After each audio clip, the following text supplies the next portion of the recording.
காவேரி மாடிப்படி ஏறும்போது கீழ விழுந்துடுறாங்க. விழுந்ததுல சின்னதா கால்ல அடிபட்டுருது.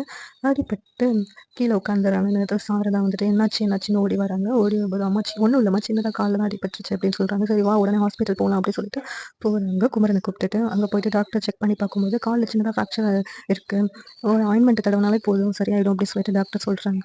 டாக்டர் என் குழந்தைக்கு ஒண்ணும் ஆகல அப்படின்னு சொல்லி கேட்குறாங்க. உடனே சாரதா ஷாக் ஆகுறாங்க. என்ன காவேரி இப்ப அது பயத்துல உளறுற குழந்தை அப்படின்னு கேட்குறாங்க. ஆமாம்மா நான் கன்சீவா இருக்கேன். அத உங்ககிட்ட எப்படி சொல்லணும்னு எனக்கு தெரியல. அதனால தான் சொல்லல அப்படிங்கிறாங்க. உடனே டாக்டர் ஒரு சின்ன ஸ்கேன் பண்ணா தெரிஞ்சிரும் அப்படிங்கிறாங்க. சரி ஸ்கேன் பண்ணி பார்க்குறாங்க. குழந்தை நல்லா தான் இருக்கு. பயப்படுறதுக்கு ஒண்ணும் இல்லன்னு சொல்றாங்க. காவேரிக்கு அடிபட்டது விஜய்க்கு மாமி மூலமா தெரிய வருது. உடனே விஜய் கிளம்பி ஹாஸ்பிட்டலுக்கு வர்றாங்க. வந்து அங்க வந்து காவேரி கன்சீவா இருக்கான்னு சொல்றாங்க. இத கேட்டு விஜய்க்கே ஷாக் ஆகுது. என்ன காவேரி என்கிட்ட இருந்து மறைச்சிட்டேன்.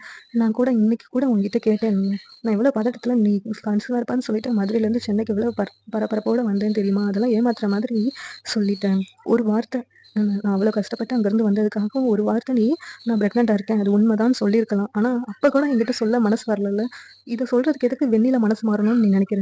அப்படின்னு சொல்லிட்டு விஜய் கேட்குறாங்க. மன்னிச்சிடுங்க உங்ககிட்ட சொல்லணும்னு தான் நினைச்சேன். ஆனா இத எப்படி சொல்ல? அப்படி சொன்னா நீங்க உங்க கூட என்ன கூப்பிடுவீங்க. ஆனா என்னால வர முடியாது. இந்த சிச்சுவேஷன்ல அப்படி சொல்லிட்டு காவேரி சொல்றாங்க. நீ என்ன காரணம் சொன்னாலும் காவேரி, நீ என்கிட்ட இருந்து மறைச்சிருக்க கூடாது அப்படின்னு சொல்லிட்டு விஜய் சொல்றாங்க. இல்லங்க நான் உங்ககிட்ட மறைக்கணும்னு நினைக்கலங்க. சொல்லணும்னு தான் ஆசையா இருந்துச்சு.